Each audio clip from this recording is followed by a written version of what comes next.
Hello student, हमारा subject है data structure with C and C plus plus. और आज हम लोग प्रैक्टिकल करेंगे उन टॉपिक्स को जिन्हें अब तक हम लोग कवर कर चुके हैं। तो इस लेक्चर में हम लोग देखेंगे साइज ऑफ, उसके बाद टाइप डेफ और स्ट्रक्चर की मतलब स्ट्रक्चर कैसे बनाएंगे। तो स्टार्ट करते हैं। सबसे पहले हम लोग सी प्लस प्लस एडिटर को ओपन करेंगे। इसके बाद न्यू फाइल को सिलेक्ट करके एक न्यू फाइल को ओपन कर लेंगे। इसके बाद हम लोग टूल्स में जाकर अपने फ़ॉन्ट साइज को इंक्रीज करेंगे ताकि आप लोगों को ये सही से दिख पाए। फाइल को सेव किया, फाइल का जो भी नाम आप रखना चाहते हैं वो नाम रख लेंगे और फाइल को cpp या .c एक्सटेंशन से सेव कर देंगे। ओके, अब हम लोग अपने प्रोग्राम को लिखना स्टार्ट करेंगे। आप लोग जानते हैं कि अगर आप सी लैंग्वेज में कोई प्रोग्राम बना रहे हैं तो सबसे पहले आप stdio.h को इंक्लूड करेंगे। stdio.h लिखने के बाद मैंने मेन फंक्शन को स्टार्ट किया और इसमें मैं सबसे पहले साइज ऑफ को प्रैक्टिकली देखना चाहता हूँ कि उसका रिजल्ट कैसे आता है। तो मैंने लिखा प्रिंट एफ, इसके अंदर मैंने लिखा /n, आप लोग जानते हैं /n न्यू लाइन के लिए होता है। फिर मैंने लिखा साइज ऑफ इंटीजर, ये तो मैसेज है जो स्क्रीन पर डिस्प्ले होगा। अब क्योंकि जो इंटीजर का साइज होगा वो एक इंटीजर वैल्यू होगी तो मैंने लिखा %d /n, दोबारा लिखा, कोमा लगा और अब मैंने लिखा साइज ऑफ इंट। अब यहाँ पर साइज ऑफ इंट आपको इंटीजर का साइज देगा जो कहाँ पर डिस्प्ले होगा, जहाँ पर आपने लिखा है जहाँ पर आपने लिखा %d। ओके, इसी लाइन को मैं कॉपी कर लेता हूँ और दोबारा से पेस्ट करता हूँ और यहाँ पर मैं इंटीजर की जगह फ्लोट ले लेता हूँ और साइज ऑफ में इंट की जगह मैं पास करूँगा फ्लोट। तो अब मुझे जो साइज मिलेगा किसका मिलेगा, फ्लोट का। इसे मैंने दोबारा पेस्ट किया और इंटीजर की जगह मैंने लिखा कैर और साइज ऑफ में भी मैंने इंट की जगह क्या पास किया, कैर। दोबारा से फिर पेस्ट करते हैं और अब मैंने इंटीजर की जगह आप कितने भी डाटा टाइप का यूज कर सकते हैं, मैंने लिखा लॉन्ग और साइज ऑफ में भी इंट की जगह मैंने लिख दिया लॉन्ग। ठीक है, डबल भी लिख सकते हैं, इसके लिए दोबारा पेस्ट करते हैं। इंटीजर की जगह अब हम लोग लिखेंगे डबल और साइज ऑफ में भी इंट की जगह क्या पास करेंगे, डबल लिख देते हैं।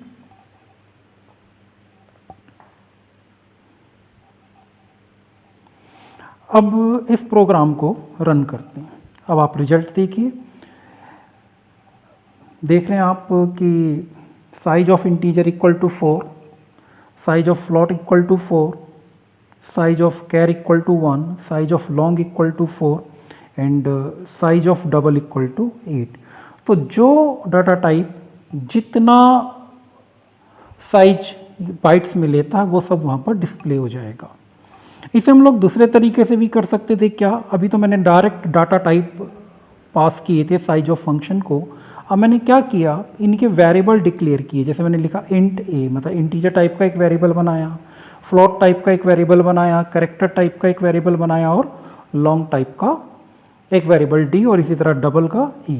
अब साइज ऑफ में मैं इंट की जगह a लिखूँगा, फ्लोट में की जगह b, इसी तरह कैर की जगह c क्योंकि कैरेक्टर टाइप वेरिएबल का नाम c है, लॉन्ग की जगह d और डबल की जगह e। तो अब मैंने डाटा टाइप की जगह उनके वेरिएबल्स को साइज ऑफ में पास कर दिया। दोबारा से प्रोग्राम को रन करते हैं।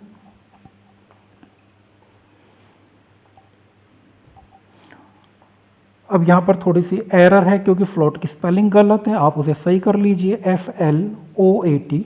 दोबारा से हम इसे रन करेंगे तो देखते हैं क्या आउटपुट आएगा। तो you will get the same output, आपको दोबारा भी वही आउटपुट मिल गया। इसका मतलब ये है कि साइज ऑफ में आप डायरेक्ट डाटा टाइप को लिख दें या उसके वेरिएबल्स को, वेरिएबल के नेम को लिखें, रिजल्ट आपको सेम ही मिल जाता है।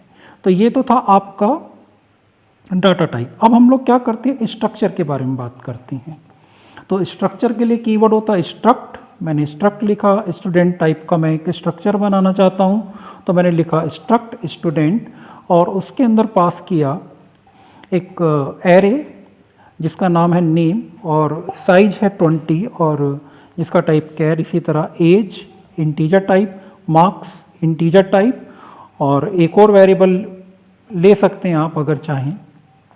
तो मैंने ले लिया एवरेज फ्लोट टाइप, क्योंकि एवरेज हमेशा डेसिमल पॉइंट नंबर होता है। अब मैंने एक स्ट्रक्चर को डिफाइन कर लिया। ओके, अब मेन में अगर मुझे इसे यूज करना है तो मुझे इसका वेरिएबल डिक्लेयर करना पड़ेगा। तो मैंने लिखा स्ट्रक्ट स्टूडेंट और इसका एक वेरिएबल बनाया s1। ओके, और इसके बाद मैंने लिखा प्रिंट एफ और प्रिंट एफ में वही जो मैसेज मुझे डिस्प्ले करना है, साइज ऑफ स्ट्रक्चर स्टूडेंट। और क्योंकि जो साइज होगा ऑब्वियस सी बात है वो एक इंटीजर वैल्यू होगी, तो लिख दिया %d कॉमा। अब मैंने लिखा साइज ऑफ। अब साइज ऑफ को क्या पास करूंगा, या तो वेरिएबल का नाम या डाटा टाइप। तो यहाँ पर मैं s1 भी पास कर सकता हूँ, डायरेक्ट स्ट्रक्ट स्टूडेंट भी लिख सकता हूँ। तो मैंने लिख दिया s1।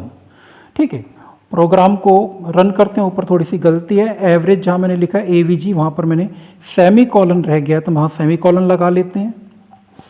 इसके बाद इस प्रोग्राम को जब रन करेंगे तो आउटपुट में मुझे क्या मिलेगा, साइज ऑफ s1, स्ट्रक्चर का साइज। तो देखिए स्ट्रक्चर का साइज आपको दिखाई दे रहा है। दोबारा रन करते हैं तो आप देखते हैं स्ट्रक्चर का साइज आ रहा है 32। तो इस स्ट्रक्चर में 24 4 4, तो कैरेक्टर वाली जो एरे उसका साइज हो गया 20, इंटीजर के 4, मार्क्स के 4, फ्लोट के 4, तो ये हो गया 12, 20 + 12 32। तो 32 इस स्ट्रक्चर का साइज है, जो आपको कैलकुलेट नहीं करना पड़ा, आपने साइज ऑफ की हेल्प से उसे चेक कर लिया। अब आपको बार बार ये लिखना पड़े स्ट्रक्ट स्टूडेंट, तो इसकी जगह आप लोग टाइप डेफ का यूज कर सकते हैं। मैंने लिखा typedef struct student STU। इसका मतलब है मैंने स्ट्रक्ट स्टूडेंट को रीडिफाइन कर दिया। अब उसका नाम क्या है, STU, और जो वेरिएबल बनाया s1 वो STU टाइप का बनाया। तो देखिए जो मुझे रिजल्ट मिला वो सेम रिजल्ट मिला। यहाँ पर मैं डायरेक्ट STU भी लिख सकता हूँ, तो भी मुझे जो रिजल्ट मिलेगा वो वही मिलेगा।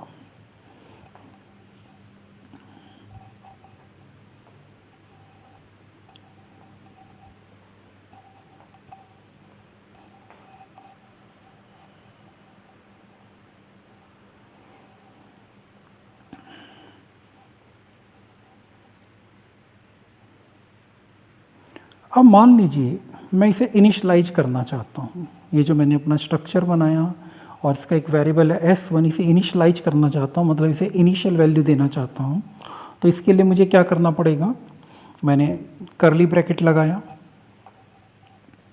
और यहाँ लिखा मैंने, क्योंकि पहला जो मेरा मेंबर है वो है एक एरे कैरेक्टर टाइप की, तो यहाँ मैंने एक नाम को पास कर दिया अरविंद, फिर कोमा लगा के उसकी एज पास करनी है इंटीजर टाइप 42, फिर मार्क्स, तो मार्क्स की वैल्यू हम लोग ले लेते हैं 340, इसके बाद एवरेज 70। ओके, तो ये इनिशियल वैल्यू है जो मैंने s1 को पास करी है। ओके, अब ये वैल्यू पास हो गई। अगर मुझे इन वैल्यूज को डिस्प्ले कराना है, मतलब रिट्रीव करना है और उसे स्क्रीन पर डिस्प्ले कराना है, तो ऑब्वियस सी बात है प्रिंट फंक्शन का यूज करेंगे। देखते हैं कैसे करते हैं।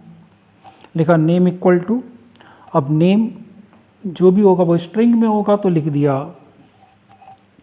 %s, और वैल्यू जो डिस्प्ले होगी वो कैसे आएगी, वो आएगी कॉमा लगाएंगे, S1 डॉट नेम। अब यहाँ पर ध्यान रखना कि केवल नेम नहीं लिखेंगे, क्यों? स्ट्रक्चर का मेंबर वेरिएबल है, अगर आप उसे एक्सेस करना चाहते हैं तो जो उस स्ट्रक्चर का वेरिएबल है या ऑब्जेक्ट है S1, उसके थ्रू ही आप उसे कॉल कर सकते हैं। और क्योंकि एक सिंपल वेरिएबल है, सिंपल ऑब्जेक्ट है, इसलिए आप डॉट ऑपरेटर का यूज करेंगे। ये हम लोग थ्योरी में पहले भी पढ़ चुके हैं। अगर मैं बगैर S1 के करता हूँ तो देखिए क्या होगा, एरर आएगा। ठीक है, क्योंकि ये रिकॉग्नाइज नहीं कर पाएगा कि नेम क्या, ये नेम ये है क्या उसके लिए, ठीक है ना। लेकिन जब लिखते हैं S1 डॉट नेम तो उसे समझ में आ जाता है कि जो स्ट्रक्चर है ये नेम उस स्ट्रक्चर का एक मेंबर है।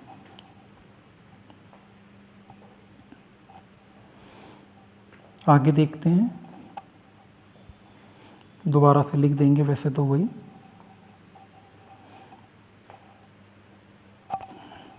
दोबारा प्रिंट कमांड लगाएंगे और अब सारे के सारे जो मेंबर्स हैं जैसे एज, मार्क्स, एवरेज, इन सब को डिस्प्ले कराते हैं स्क्रीन पर। तो सेम कमांड चलेगी, तो कुछ नया बताने का नहीं है। एज लिखा इक्वल टू, अब एज इंटीजर है तो लिख दिया परसेंटेज का साइन और डी, उसके बाद कॉमा लगा के S1 डॉट एज।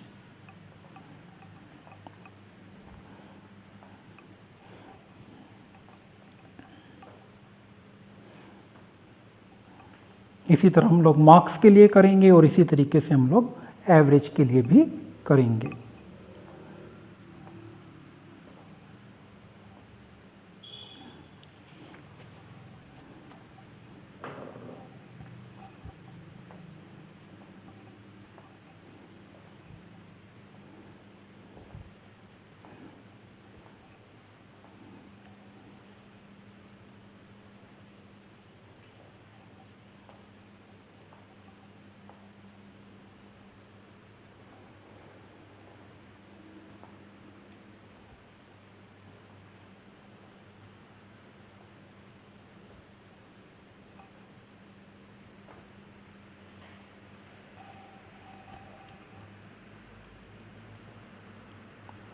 रन करेंगे प्रोग्राम को, देख रहे हैं आप आउटपुट क्या आ रहा है। Name equal to Arvind, age equal to 42, ठीक है, और मार्क्स इक्वल टू 340।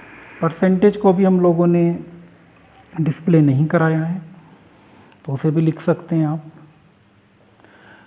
और नहीं चाहें तो ना लिखें। अब हम लोग इसे पॉइंटर के थ्रू करके देखते हैं कि पॉइंटर के थ्रू कैसे एक्सेस करेंगे। तो मैंने STU क्या, मेरा स्ट्रक्चर स्टूडेंट को मैंने रीडिफाइन किया है टाइप डेफ के यूज से। तो मैंने STU स्टार S2, इसका मतलब क्या होगा कि मैंने एक पॉइंटर बनाया और उसे रेफरेंस किसका दिया है, S1।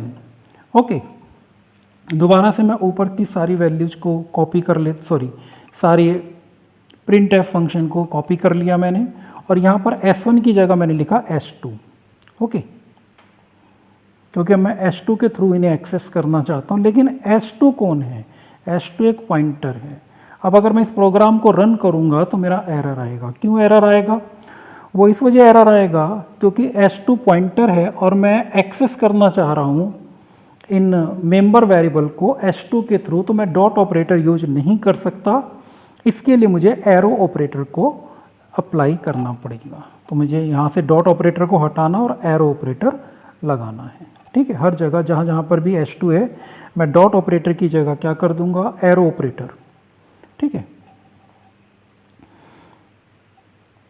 इतना करने के बाद जब हम लोग इस प्रोग्राम को रन करेंगे तो देखते हैं आउटपुट क्या आएगा।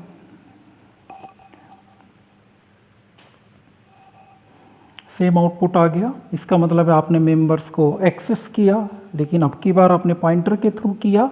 तो बस इतना याद रखना है कि अगर आप यही काम पॉइंटर के थ्रू करना चाहते हैं तो एरो ऑपरेटर लगाएं, और अगर आप यही काम आप एक सिंपल ऑब्जेक्ट के थ्रू करना चाहते हैं तो आप डॉट ऑपरेटर अप्लाई करें।